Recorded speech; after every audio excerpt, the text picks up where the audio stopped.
है। Last class में हम लोगों ने देखा था एनिमल हस्बेंड्री और उसका इंट्रोडक्शन देखा था। तो उसमें देखा था कि 70% ऑफ जो भी लाइव स्टॉक है वो इंडिया और चाइना में है, लेकिन ओनली 25% ही कंट्रीब्यूशन होता है वर्ल्ड पॉपुलेशन वर्ल्ड में फार्म का प्रोड्यूस ओनली 25% ही कंट्रीब्यूशन हो पाता है। ठीक है, तो आज की क्लास में हम लोग नया टॉपिक स्टार्ट करेंगे जो है management of farm and farm animals. तो a professional approach to what have been traditional practices of farm management gives the much needed boost to our food production। तो फार्म मैनेजमेंट क्या है? एक professional approach है। तो farm मतलब क्या होता है ना कि जो लोग गाय भैंस या फिर मुर्गी हो वगैरह हो गया, ये सबको जो पालते हैं और पाल के वो जो भी प्रोडक्ट ऑब्टेन करते हैं मतलब मिलता है उनको, उसी को बोलते हैं फार्म मैनेजमेंट। ठीक है, तो ये एक प्रोफेशनल अप्रोच है जो कि बूस्ट करता है फूड प्रोडक्शन में हेल्प करता है। Let us discuss some of the management procedures employed in various animal farm system. तो बहुत सारे सिस्टम्स है, इसके प्रोसेस है, उसके बारे में हम लोग पढ़ेंगे। तो उसमें फर्स्ट है डेयरी फार्म मैनेजमेंट। तो डेयरी का मतलब क्या होता है? दूध या फिर दूध से मिला बना हुआ प्रोडक्ट, वो सारा डेयरी फार्म मैनेजमेंट में हो जाता है। तो dairying is the management of animal for milk and its products for human consumption.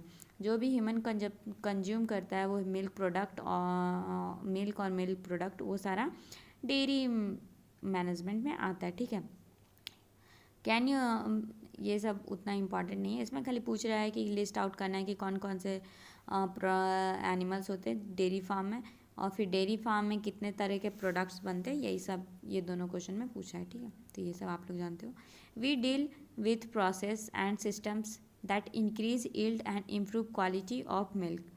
तो इसमें हम लोग डील करते हैं उस प्रोसेस और सिस्टम से जो इंक्रीज़ करता है यील्ड और इम्प्रूव करता है क्वालिटी ऑफ मिल्क का, क्वालिटी को इंक्रीज़ करता है और यील्ड ऑब्टेन करने में हेल्प करता है। ठीक है, यील्ड ज़्यादा बढ़ाने में, मतलब यील्ड का मिल्क का यील्डिंग इंक्रीज़ करता है, मतलब उसका प्रोडक्शन ज़्यादा करता है। ठीक है, milk yield is primarily dependent on the quality of breed in the farm.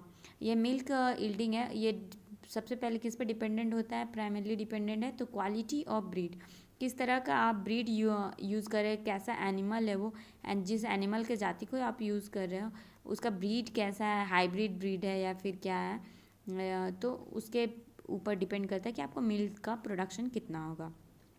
अब सेलेक्शन ऑफ गुड ब्रीड, तो गुड ब्रीड का सिलेक्शन कैसे करते हैं? तो having high yielding potential, high yielding potential के लिए हम लोग को एक climatic condition of the area, तो जो भी यील्ड हाई यील्डिंग के लिए under the climatic condition of the area जो भी ब्रीड हम लोग यूज़ करेंगे वो उस क्लाइमेटिक कंडीशन में सूटेबल होनी चाहिए। और दूसरा combined with resistant to disease is very important. ठीक है, तो कंबाइंड होना चाहिए वहाँ पे जो भी ब्रीड का हम लोग यूज़ कर रहे हैं उसको ना कोई बीमारी उस एरिया में उससे रिलेटेड कोई बीमारी नहीं होना चाहिए, नहीं तो वो क्या होगा ना, जैसे ही हम उस ब्रीड को उस एरिया में लेके आएंगे वो उस बीमार जो भी डिजीज़ होगा उससे वो अफेक्टेड हो जाएगा, तो फिर हमारा मिल्क का जो भी यील्डिंग है वो लो कर देगा, मिल्क प्रोडक्शन लो हो जाएगा। For the yield potential to be realized, the cattle have to be well looked after. They have to be house well. उनको अच्छे घर में रखना पड़ता है। ठीक है, साफ सफाई रखना पड़ता है उनके आसपास के एरिया में।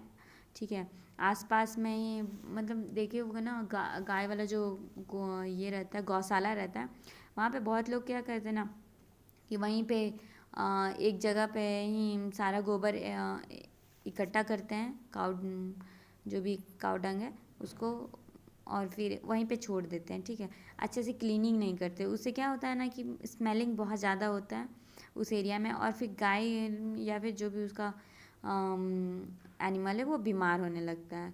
और फिर बहुत लोग ना और यहाँ पे लिखा है शुड हैव एडिक्वेट वाटर, पानी भी नहीं सही से देते, जो भी गंदा पानी है वो भी पिला देते, लेकिन ऐसा नहीं है, जैसे हमें हाइजीन का नीड होता है वैसे एनिमल्स को भी हाइजीन का नीड होता है। And to be maintain disease free, और उसको डिजीज़ फ्री मेंटेन करना इम्पॉर्टेंट है। ठीक है, इसलिए उसका प्रॉपर वैक्सीनेशन होता है, प्रॉपर चेकअप करवाना पड़ता है, एनिमल्स का। The feeding of the cattle should be carried out in a scientific manner, जो भी फीडिंग है कैटल का वो साइंटिफिक मैनर में होना चाहिए, with special emphasis on the quality and quantity of fodder. जो भी क्वालिटी और क्वांटिटी ऑफ फोडर का यूज़ कर रहे हैं वो साइंटिफिक होना चाहिए, ठीक है, उस पर कुछ ना कुछ रिसर्च हुआ होना चाहिए तभी उसको खिलाना चाहिए, ताकि वो उसके लिए कुछ नया ना हो, वो जेनरिक में हो, ठीक है। stringent cleanliness and hygiene both of the cattle and the handler। Cleanness और हाइजीन कैटल के का भी होना चाहिए और जो उसको हैंडल कर रहा है उसका मालिक उसका भी होना चाहिए, क्योंकि मालिक से कैटल में कोई डिजीज़ ना ट्रांसफ़र हो और कैटल से उसके मालिक में डिजीज़ ना ट्रांसफ़र हो और मालिक से कैटल में ना हो, ठीक है।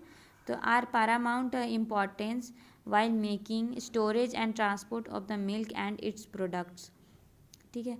और जो भी मिल्किंग दूध निकालने का प्रोसेस है, उसका स्टोरेज करना, उसका ट्रांसपोर्ट करना, ये सब का भी बहुत ही इम्पोर्टेंट, अच्छे से उसका ट्रांसपोर्ट करना पड़ता है, इस प्रोडक्ट का ध्यान रखना पड़ता है। Nowadays of course much of this process have become mechanised.